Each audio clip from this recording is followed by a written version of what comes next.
SP एज्युकेशनमध्ये आपल्या सर्वांचे स्वागत आहे। मी शुभांगी पाटील आपल्याला SSC board English medium 10th standard Marathi 2024चा क्वेश्चन पेपर दाखवत आहे।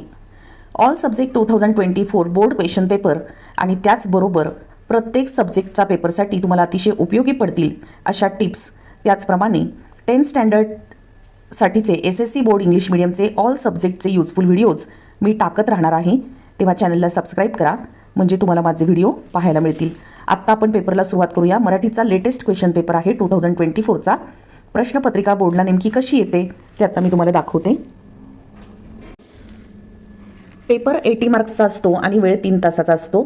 शेवटी 10 मिनिट एक्स्ट्रा मिळतात पेपर चेक करण्यासाठी। पेपर सुरुवातीपासूनच फास्ट लिहायचा। शुद्ध लेखनामध्ये लिहिण्यामध्ये चुका करायच्या नाहीत म्हणजे पूर्ण मार्क मिळतात। अक्षर वाचता येईल एवढं मोठं काढायचं, खूप लहान अक्षरात पेपर लिहायचा नाही।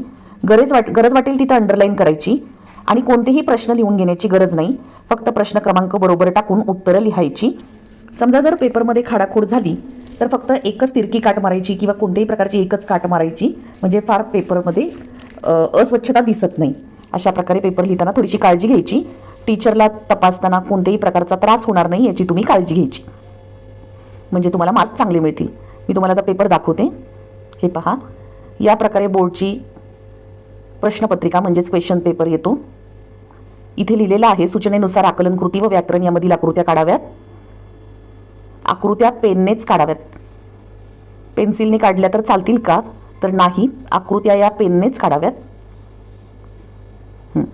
विभाग 1 गद्य प्रश्न 1 उतार्याच्या आधारे सूचनेनुसार कृती करा। त्यांनी जसं सांगितलं आहे ती कृती तुम्ही करायची आहे। पेपर खूप सोपा देतात मराठीचा। सगळी उत्तरं पॅसेजमध्ये सापडतात। अशा प्रकारे पॅसेज दिला जातो। 16 पानांचा पेपर यासाठी आहे की तुम्ही पहा पॅसेजमध्ये अगदी तुम्हाला वाचता येईल अशा प्रकारे सगळा गॅपमध्ये सोडलेला आहे। तुम्हाला व्यवस्थित पेपर रीड करता येतो। आता हा जो प्रश्न आहे आकृती बंद पूर्ण करा, तर ही जी आकृती आहे, हा जो चौकोन दिलेला आहे हा पेन्सिलने काढायचा नसून पेननेच काढायचा आहे। म्हणजे या प्रकारच्या आकृत्या ज्या आहेत त्या तुम्ही पेनने काढायच्या आहेत। या प्रकारच्या ज्या आकृत्या आहेत त्या पेननेच काढायच्या आहेत।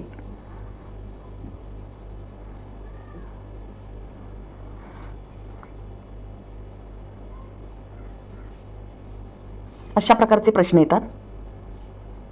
इथे पहा, ही देखील जी आकृती दिलेली आहे ही संपूर्ण तुम्ही पेननी काढायची आहे। आता स्वमत हे जे दिलेलं आहे ते तुम्ही तुमच्या शब्दात लिहायचं आहे। 3 मार्कांसाठी हा प्रश्न आहे।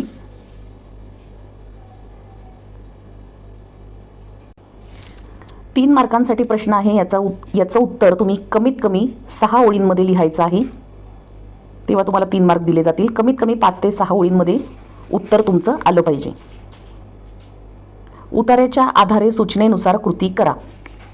इथे देखील आकृती पूर्ण करा असा प्रश्न आहे 2 मार्कांसाठी आणि या प्रकारे तुम्हाला पॅसेज दिला जातो। सोपे पॅसेज दिले जातात, उत्तरही सापडायला सोपी असतात। पॅसेज कधीही पहिला वाचून घ्यायचा नाही, पहिले प्रश्न वाचायचे आणि नंतर उत्तर शोधायचं, म्हणजे पटकन सापडतं। आणि पेपर भरभर लिहायचा, शुद्ध लेखनात चुका करायच्या नाहीत। इथे पहा, चौकटी पूर्ण करा हा जो प्रश्न आहे याच्या सुद्धा आकृत्या तुम्ही पेनने काढायच्या। स्वमत लिहिताना 6-7 ओळींचं उत्तर अपेक्षित आहे, म्हणजे तुमचं जे आन्सर आहे ते 6 to 7 सेंटेन्समध्ये लिहायला पाहिजे असं अपेक्षित आहे। प्रश्नपत्रिका बोर्डची नेमकी कशी येते हे दाखवण्यासाठी मी तुम्हाला हा पेपर आता दाखवत आहे। इथे पहा, अपठित गद्य दिलेलं आहे।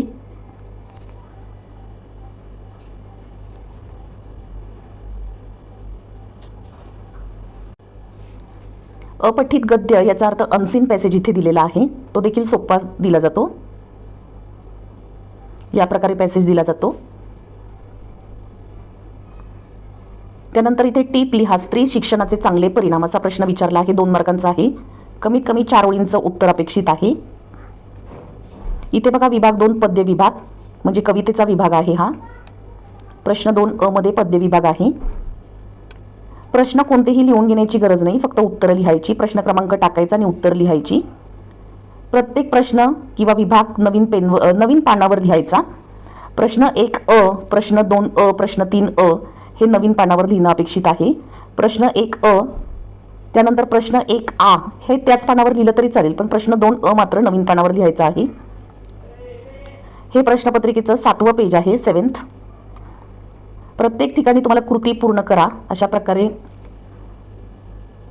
प्रश्न येतील. इथे देखील हा जो चार्ट आहे हा देखील पेननेच काढायचा तुम्ही. 2 मार्कांसाठी हा प्रश्न आहे. या प्रकारे प्रश्नपत्रिका येते. कवितेत व्यक्त झालेले जीवन सत्य याबाबत तुमचे विचार स्पष्ट करा. आपल्या भाषेमध्ये आपण लिहायचं, कविता वाचायची. जवळजवळ सगळी उत्तरं ही पॅसेज किंवा कवितेमध्ये स्वमत लिहिताना सापडतात आणि त्याच्या आधारे आपण आपलं मत लिहायचं असतं. आता इथे पहा, रसग्रहण आहे हे कवितेचं. त्यांनी अशा प्रकारे आखून दिलं आहे, तुम्ही याच प्रकारे लिहिणं अपेक्षित आहे. म्हणजे प्रस्तुत कवितेचे कवी किंवा कवयित्री कोण आहेत, कवितेचा विषय कोणता आहे, कविता आवडण्याची वा न आवडण्याची कारणे, हे जसे पॉईंट दिले आहेत त्याप्रमाणे तुम्ही एकाखाली एक एक ओळ सोडून लिहायचं आहे. अक्षर मोठं काढायचं, जिथे गरज वाटेल तिथे अंडरलाईन करायची. म्हणजे साधारण पहा, कवितेचे कवी याला तुम्ही अंडरलाईन करा किंवा तुम्ही जे तुमचं उत्तर लिहिलं आहे ते हायलाईट करण्यासाठी त्याला अंडरलाईन करा. कुठल्याही एका उत्तराला किंवा प्रश्नाला अंडरलाईन करा, म्हणजे टीचरचं लक्ष तिथे जाईल. रसग्रहणमध्ये पैकीचे पैकी मार्क मिळून जातात. हे प्रश्नपत्रिकेचं 9वं म्हणजे 9th पेज आहे, स्थूल वाचन, विभाग 3. हा देखील नवीन पानावर चालू करायचा. विभाग 1, विभाग 2, विभाग 3, विभाग 4, विभाग 5 हे सगळे नवीन पानावर चालू करायचे. प्रश्न 3, खालीलपैकी कोणतेही 2 कृती सोडवा. टिपा लिहा. टिप लिहा याचा अर्थ नोट लिहायची तुम्ही. डॉक्टर होमी भाभा यांच्याविषयी जेवढं तुम्हाला लिहिता येईल सगळे मुद्दे कव्हर करायचे. जेवढं लिहिता येईल तेवढं लिहायचं. 3 मार्कांचा प्रश्न आहे, म्हणजे कमीत कमी 6 ते 7 ओळी लिहिणं अपेक्षित आहे. जेवढी माहिती लिहिता येईल तेवढी पॅरेग्राफमध्ये लिहायची. पंक्तीच्या उदाहरणातून जाता असताना या कवितेत व्यक्त झालेला विचार स्पष्ट करा. तुमचेही काही मुद्दे मांडायचे आणि व्यक्त झालेला विचार स्पष्ट करायचा.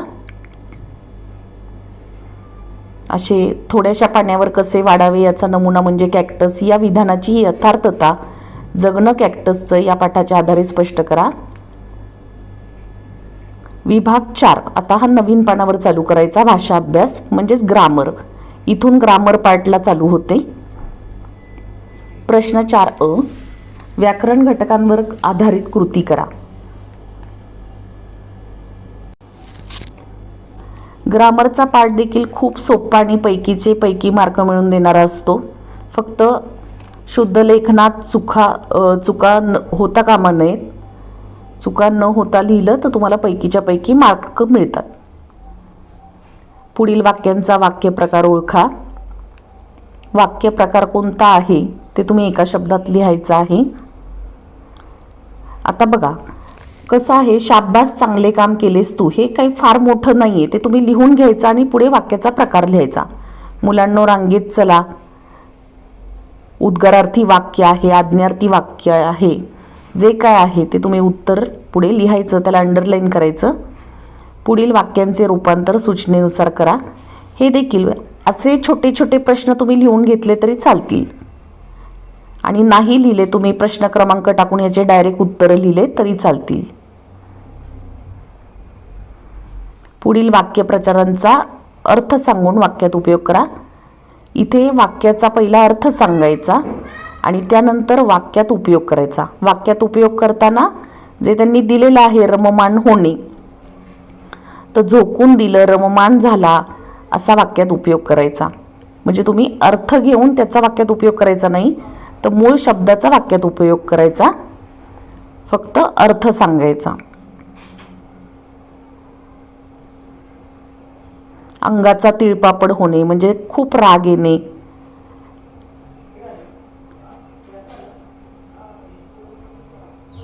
त्याचा वाक्यात उपयोग करताना तुम्ही काहीही लिहू शकता की रामूने मोबाईल हातात घेतलेला पाहताच बाबांच्या अंगाचा तिळपापड झाला, म्हणजे त्यांना खूप राग आला. अशा प्रकारचा वाक्यात उपयोग तुम्ही करू शकता. भाषिक घटकांवर आधारित कृती, इथे शब्द संपत्ती, समानार्थी शब्द लिहा. आता पहा, इथं 1 मार्काचा प्रश्न आहे, म्हणजे अर्धा अर्धा मार्क याला आहे. झाड, तर वृक्ष, तरू असे 2-2 अर्थ तुम्ही लिहिणं गरजेचं आहे, म्हणजे जरी चुकलं तरी एकाला तरी मार्क मिळतील. विरुद्धार्थी शब्द लिहा, हा देखील अर्ध्या अर्ध्या मार्काला प्रश्न आहे. हे क्वेश्चन पेपरचं बघा 11th पेज आहे. शब्द समूहाबद्दल एक शब्द, समाजसेवा करणारा. समाजसेवक. पुढील शब्दांचे वचन बदला. रस्ता, रस्ते, भिंत, भिंती अशा प्रकारे. अचूक शब्द ओळखून लिहा. यातला कोणता अचूक शब्द आहे तो तुम्ही उत्तरामध्ये लिहायचा आहे. पुढील विरामचिन्हांची नावे लिहा. बघा, हा प्रश्न बऱ्याच वेळा येतो, या प्रकारचा प्रश्न. हा देखील 2 मार्कांसाठी आहे. आता हे प्रश्नपत्रिकेचं लास्ट पेज आहे, मला वाटतं. नाही, लास्ट पेज नाही, हे 12वं पेज आहे, 12th पेज आहे. टोटल 16 पेज आहेत. विभाग 5 उपयोजित लेखन. यामध्ये देखील प्रश्न लिहून घ्यायचा नाही, डायरेक्ट तुम्ही पत्रलेखन लिहायला सुरुवात करायची. 2 पत्र दिलेले आहेत, सगळं पत्ता वगैरे त्यांनी दिलेला आहे, तोच तुम्ही इथे लिहायचा. ईमेल लिहायला विसरायचा नाही. ईमेलला देखील आता ईमेल लिहिल्यानंतर देखील तुम्हाला टीचरला कळतं की पत्र चांगलं लिहिलेलं आहे, नवीन नियमानुसार लिहिलेलं आहे, मार्क चांगले मिळतात. सारांश लेखन आहे, याविषयी देखील मी तुम्हाला सांगते. खाली 2 कृती सोडवा आहे, जाहिरात लेखन आहे.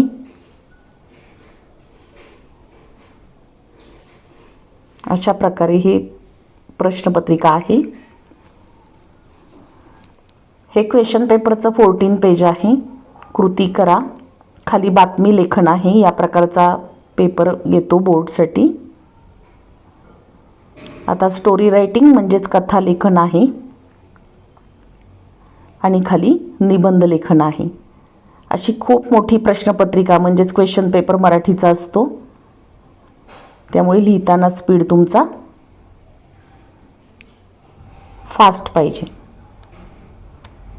3 प्रकारचे निबंध दिले जातात पहा. वैचारिक आहे, आत्मकथन आहे, म्हणजे जसं की मी क्रीडांगण बोलतोय, मी नदी बोलते, मी पुस्तक बोलतोय, मी पुस्तक बोलत आहे, अशा प्रकारे असतं. त्यानंतर इकडे प्रसंग लेखन, तुम्हाला एखादा प्रसंग दिला जातो, जसं की शालेय प्रजासत्ताक दिन असा प्रसंग दिला आहे, मग तुम्ही पूर्वतयारी काय केली, ध्वजारोहण कसं केलं, सांस्कृतिक कार्यक्रम कसे त्यामध्ये झाले, मनोगत कसे मांडले, हे सगळं तुम्ही वर्णन करायचं असतं. आत्मलेखनामध्ये मी क्रीडांगण बोलतोय, मग कसं सगळ्या बाजूनी परिस्थिती लिहिलेली आहे, चांगली वाईट सगळं याच्यामध्ये मांडायचं असतं. आणि हे लास्ट पेज आहे वैचारिक. थोडंसं वैचारिक म्हणजे मी माझ्या देशाचा नागरिक या विषयावर खालील मुद्दे विचारात घेऊन लेखन करा.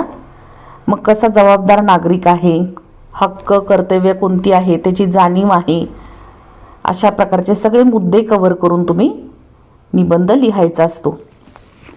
आता पहा, तुम्हाला थोड्याशा टिप्स मी याच्याबद्दल सांगते, पेपरबद्दल. मी मगाशी सांगितलं तुम्हाला की पेपरमध्ये आकृतिबंध पूर्ण करा. हा जेव्हा प्रश्न येतो तेव्हा तो बॉक्स पेननेच काढायचा असतो. शुद्ध लेखनामध्ये चुका करायच्या नाहीत. अक्षर वाचता गरज वाटेल तिथे अंडरलाईन करायची, पेननी केली तरी चालेल. कोणतेही प्रश्न लिहून घेण्याची गरज नाही, फक्त प्रश्न क्रमांक बरोबर टाकून उत्तरं लिहायची. खाडाखोड करताना मी तुम्हाला सांगितलं की एकच काट मारायची, म्हणजे फार तो पेपर असा घाण दिसणार नाही. उपयोजित लेखन लिहिताना यामध्ये प्रश्न पूर्ण लिहून म्हणजे प्रश्न लिहूनच घ्यायचा नाही. त्यानंतर कुठलाही प्रश्न पहा, जर 2 मार्कांचा प्रश्न असेल तर कमीत कमी 4 ओळी लिहिणं अपेक्षित आहे.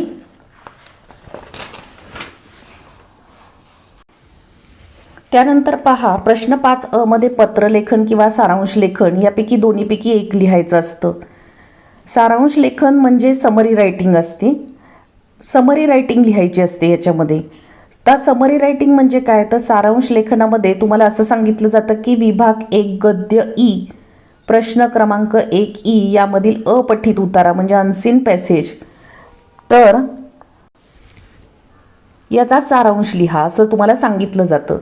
आता जर पॅसेजमध्ये 9 लाईन असतील म्हणजे 9 ओळी असतील पॅसेजमध्ये, तर तुम्ही तुम्ही जे काही समरी लिहिता म्हणजे सारांश लिहिताय तो फक्त 3 ते 4 ओळीमध्ये तुम्ही लिहिणं अपेक्षित आहे. कमीत कमी शब्दामध्ये जे पॅसेजमध्ये दिलं आहे ते तुम्ही तुमच्या शब्दात लिहायचं आहे. आता समजा जर पेपर लिहिताना तुम्हाला वेळ कमी पडला, पुरलाच नाही वेळ, तर तुम्ही पत्र लेखनाच्या ऐवजी सारांश लेखन हा ऑप्शन देखील निवडू शकता. मग हा पटकन लिहून होतं, 2-3 ओळीमध्येच लिहायचं असतं. या सारांश लेखनाला तुम्ही नाव द्यायचं. त्यानंतर जाहिरात लेखन या प्रश्नामध्ये जाहिरातीची चौकट, जे काही चित्र, आकृती, चौकोन, पॉईंट जे काही करायचं आहे ते सगळं पेननेच करायचं असतं. पेन्सिल वापरायची नाही, सगळं पेननेच करायचं. त्यानंतर कथालेखन म्हणजे स्टोरी रायटिंग लिहिणार असाल तर तुम्ही त्या कथेला नाव द्यायचं. संपूर्ण कथा पास्ट टेन्स म्हणजेच भूतकाळात लिहायची. भूतकाळात लिहायची याचा अर्थ असा आहे की उदाहरणार्थ एक इस्लामपूर नावाचं गाव होतं, तिथे एक राजा राहत होता, म्हणजे होता, होते, झाले, गेले असे सगळं पास्ट टेन्स म्हणजे भूतकाळामध्ये घडून गेलं आहे. अशा प्रकारे तुम्ही ती स्टोरी लिहायची म्हणजेच कथालेखन लिहायचं. यामध्ये खूप पाल्लाळ न लावता ती कथा लिहायची, कमी शब्दामध्ये लिहायची, सगळे पॉईंट कव्हर करायचे. कथेमध्ये असणाऱ्या व्यक्तींना तुम्ही स्वतःच नावं द्यायची. तुम्ही ते जे काही कथेमध्ये व्यक्ती आहेत किंवा जी कोणी पात्र आहेत, राजा असेल तर राजाला सगळी नावं तुम्ही स्वतः द्यायची, म्हणजे ती कथा एक आकर्षक होते. शेवटी तात्पर्य किंवा शिकवण लिहायला विसरायचं नाही. म्हणजे आपण जसं इंग्लिशमध्ये मोरल म्हणतो की त्यातून तुम्हाला काय शिकायला मिळालं, या गोष्टीतून किंवा या कथेतून तुम्हाला काय शिकायला मिळालं हे लिहायला विसरायचं नाही. म्हणजे कथा अतिशय टीचरला सुद्धा ती कथा आवडते आणि तुम्हाला चांगले मार्क मिळतात. आता निबंध लेखनाविषयी सांगताना तुम्हाला असं सांगेन की सुरुवात तुम्ही अतिशय चांगली करायची, आकर्षक करायची. मध्ये मध्ये पॅरेग्राफ पाडून लिहायचे, म्हणजे पूर्ण निबंध सरसकट असा एकाखाली एकाच पॅरेग्राफमध्ये संपवायचा नाही. तर नवीन मुद्दा आल्यानंतर त्या निबंधामध्ये कमीत कमी 1-2 पॅरेग्राफ तरी पाडायचे. कारण 8 मार्कांचा निबंध आहे म्हणजे साधारण तुम्ही 16 ते 17 म्हणजे 16 लाईन्स कमीत कमी लिहिणं अपेक्षित तुम्ही आहे. निबंधाचा शेवट ही एखादी म्हण, स्लोगन, सुविचार असं काहीतरी टाकून जर केला तर तो शेवट अतिशय छान वाटेल आणि पेपर तपासताना त्या टीचरला पण कुठेही त्रास होणार नाही याची पूर्ण तुम्ही काळजी घ्यायची. मराठी पेपरमध्ये तुम्हाला भरपूर मार्क मिळतात, पण त्यासाठी तुम्हाला या सब्जेक्टचे नॉलेज खूप चांगले आहे. हे तुमच्या पेपरमधून जेवढे प्रेझेंट करता येईल तेवढे करायचे, म्हणजे तुम्हाला भरपूर मार्क मिळतील. अशा प्रकारे मराठीचा पेपर तुम्हाला लिहिता येईल आणि चांगले मार्क मिळवता येतील. याच प्रकारे जर तुम्हाला माझा व्हिडिओ आवडला असेल तर नवीन नवीन व्हिडिओ पाहण्यासाठी चॅनलला सबस्क्राईब करा. सबस्क्राईब केल्यानंतर माझे सगळे व्हिडिओ तुम्हाला लगेच पाहायला मिळतील. धन्यवाद.